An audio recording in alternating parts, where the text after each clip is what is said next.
Assalamualaikum warahmatullahi wabarakatuh. Nama saya Ananda Karunia Putri, NPM 22170511152. Jadi di sini saya akan menjelaskan sedikit tentang CPU 8-bit. Jadi saya menggunakan CPU 8-bit oleh Peramos. Jadi di sini ada control unit, registers, lalu ada instructions, program counter, decoder, bus control, ROM, RAM, disk, LED, dan keyboard. Jadi langsung saja. Sini. Nah, jadi di sini kita langsung pilih file, lalu open. Pilih CPU lagi sini. Nah, berikut tampilan dari CPU 8-bit by Peramos. Jadi di sini saya akan menjelaskan sedikit tentang bagian-bagian yang ada di 8-bit CPU ini. Jadi yang pertama itu ada start or stop. Jadi fungsinya adalah untuk memulai atau mengakhiri sebuah program. Lalu ada reset. Reset itu berguna untuk mereset semua program yang sedang berjalan. Lalu ini itu pin clock. Dia tuh seperti switch yang berjalan ketika satu case sudah terpenuhi. Lalu ini ada CPU. Di CPU itu ada beberapa unit seperti control unit, keyboard, bus, ataupun input output. Lalu ada ROM. ROM itu berfungsi untuk menyimpan data secara permanen, dan juga ada RAM. RAM untuk menyimpan data secara sementara. Lalu di sini ada LED gambar dan juga LED teks untuk menampilkan gambar dan juga menampilkan teks. Lalu ada keyboard. Keyboard ini berfungsi untuk proses input, dan juga ada pin clear untuk membersihkan keyboard ini. Oh ya, ada disk. Nah, disk ini berfungsi untuk tempat penyimpanan seperti foto dan teks yang akan ditampilkan di LED ini. Jadi langsung saja ini simulate, habis itu ini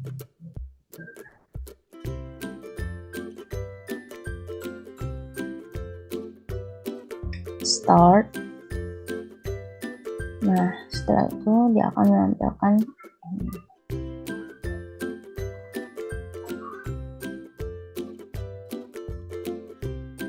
Nah, jadi seperti dari perintah Pak Teddy itu kita disuruh untuk menjelaskan bagaimana supaya inputan dari keyboard ini bisa tampil di LED ini, dan juga menjelaskan beberapa logika yang terdapat di alur. Yang pertama itu saya akan menjelaskan bagaimana supaya inputan dari keyboard ini bisa tampil di LED ini. Jadi kita pilih 4.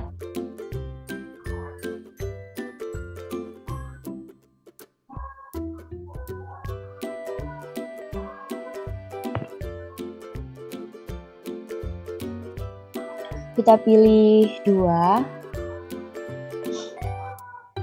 1. Nah, sini saya akan contoh misal huruf C kapital. Nah, bagaimana sih proses atau step by step dia bisa ada di tampil di LED ini? Jadi, nah, kita menginputkan huruf di sini yang berfungsi yaitu untuk mencocokkan inputan dengan kode binernya. Nah, kode biner dari C itu C kapital itu 67. Jadi, di sini dia akan diubah menjadi kode biner 67. Setelah itu, keyboard processor ini akan mengirimkan sinyal ke RAM melalui bus. Bus itu adalah jalur data. Jadi dia itu menghubungkan komponen yang satu dengan komponen yang lainnya. Lalu setelah dari RAM ini, dia akan dikirim ke register. Register ini. Register itu berada di dalam CPU ini. Nah, register setelah dari register, selanjutnya dia akan dikembalikan menuju ke ALU. ALU juga berada di dalam CPU. Setelah itu kembali lagi ke control unit. Control unit, kemudian dari sana dia akan dikirim menuju cache. Keluar dari cache, perintah tadi akan menuju ke sini, ke dalam chip ROM BIOS. Apa sih fungsi chip ROM BIOS itu? Chip ROM BIOS berfungsi untuk media penyimpanan firmware sehingga BIOS dapat dieksekusi secara cepat. Nah, di sini bahasa biner tadi itu sudah berubah menjadi angka-angka yang berubah menjadi angka ataupun huruf yang kita inputkan tadi. Setelah itu, perintah tadi kembali lagi ke keyboard monitor ke sini untuk mencocokkan, untuk memastikan. Nah, jika benar, maka perintah masuk lagi ke chip ROM BIOS. Kemudian masuk ke RAM. Setelah itu, perintah bersama-sama akan diarahkan ke monitor untuk menampilkan output yang sesuai dengan yang kita inputkan tadi. Gitu prosesnya. Jadi misal saya menginputkan, kita reset dulu. Jadi di sini saya akan menginputkan nama saya. Ini 4 2 1. Nah, Ananda Karunia Putri. Nah, dia itu diproses satu persatu. Ini. Jadi tampillah di sini saya begitu step by stepnya. Lalu reset lagi. Di sini saya akan menjelaskan beberapa logika yang terdapat di ALU dan menggunakan npm saya.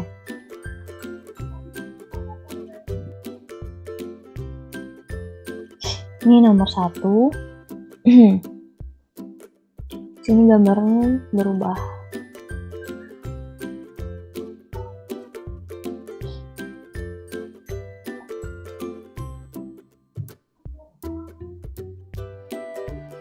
Di sini ada implementasi operationnya, itu ada operasi AND, OR, XOR, NOR, ADD, dan SUB. Jadi mungkin saya akan menjelaskan operator AND, OR, XOR, NOR, dan ADD saja karena keterbatasan pengetahuan saya tentang operasi SUB ini. Jadi sini ditunjukkan bahwa dua angka pertama itu A itu merepresentasikan dua angka pertama, lalu B itu merepresentasikan dua angka terakhir. Jadi di sini saya akan memasukkan npm saya yaitu 1152.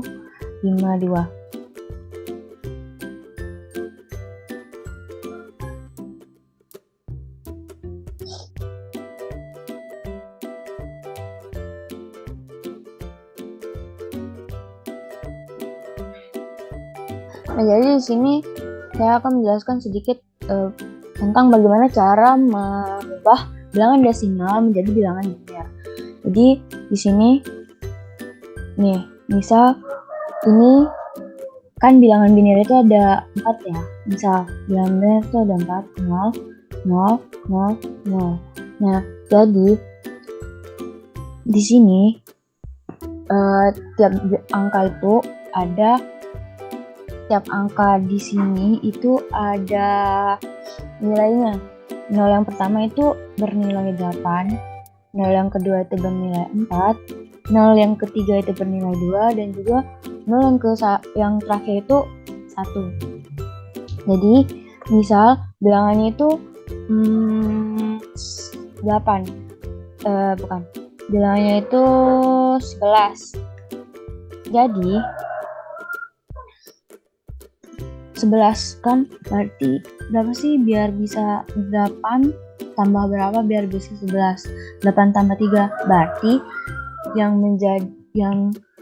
berubah 0 ini berubah menjadi angka 1 itu yang bagian yang 0 yang berisi nilai 8. Jadi 8, 2, dan juga 1.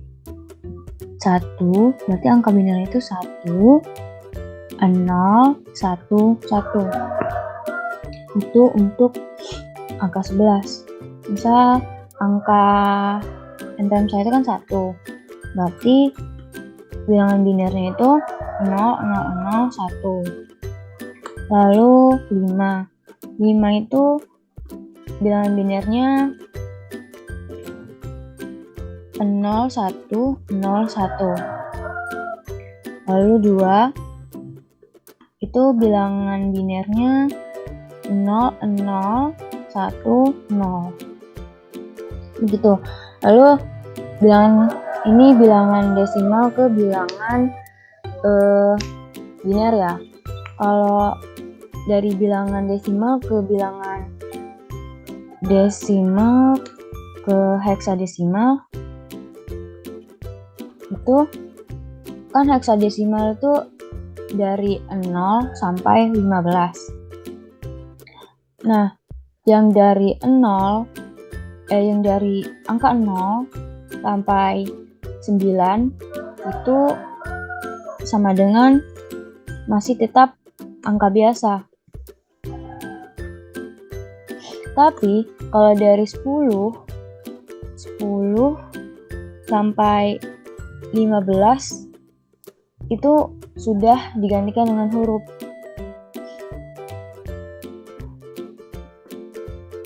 Berupa huruf kapital A sama dengan A sampai F.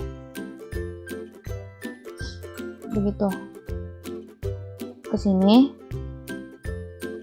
Nah, jadi yang pertama saya akan lanjut lagi, saya akan menjelaskan tentang N, logika N, operator N. Jadi operator N itu sama seperti logika dan di logika. Jadi misal dia akan bernilai true apabila true dan true. Kalau salah satu dari nilainya itu berupa false, maka nilai hasilnya itu pasti akan berupa false. Seperti yang ini. Ini kan false, jadi hasilnya false. False dan true, false. False, false, false. Ini true, true, true. Begitu juga dengan yang ini. Semuanya bernilai false. Karena tidak ada tidak ada elemen yang bernilai true dan true. Jadi ini desimalnya 1 dan 52. Terus ini ada 10 1 0. Lalu ada logika OR. Nah, logika OR ini sama seperti logika OR itu sama seperti logika atau. Jadi misal dia itu salah satu saja nilai itu bernilai true, maka hasil akhirnya itu akan true. Tapi kalau dua-duanya false, maka dia akan false. Seperti ini false that false, ini false true. Begitu. Seterusnya di sini bilangan desimal dari bilangan dua biner ini itu 5 dan 3. Lalu XOR itu misal ada dua nilai. Nah, kedua-duanya itu misal bernilai true atau false, maka hasil akhirnya itu dia akan false. Tapi kalau salah satu itu bernilai, misal satu elemennya itu dia bernilai false, jadi misal false sama true, berarti kalau dalam logika XOR atau operator XOR, dia akan berubah hasil akhirnya adalah true. Begitu. Ini false XOR false, maka dia akan false. Tapi kalau dia false XOR true, dia akan bernilai true. Begitu seterusnya. Lalu NOR ini ialah negasi dari OR. Jadi misal OR itu dia elemen yang pertama itu dia bernilai false seperti ini, maka NOR akan bernilai true. Begitu seterusnya. Lalu di sini nilai heksadesimalnya itu AC. Karena apa? Karena 1010 itu bernilai 10. Seperti yang saya jelaskan sebelumnya, maka akan berupa huruf. Dan juga C itu 12. Jadi diubah menjadi huruf. Karena kalau tidak diubah menjadi huruf 10 dan 12 itu berarti sudah tidak sesuai dengan ini yang hanya berupa 2 angka. Lalu yang terakhir ada add tambah 52 ini, jadi 1 tambah 5 itu 6 dan 1 tambah 2 itu 63. Setelah itu kita ubah 63 ini binernya itu berapa? Jadi biner 6 itu 0, 110 dan biner dari 3 itu 0011. Mungkin segitu saja penjelasan 8 bit CPU dari saya. Saya mohon maaf apabila terjadi kesalahan.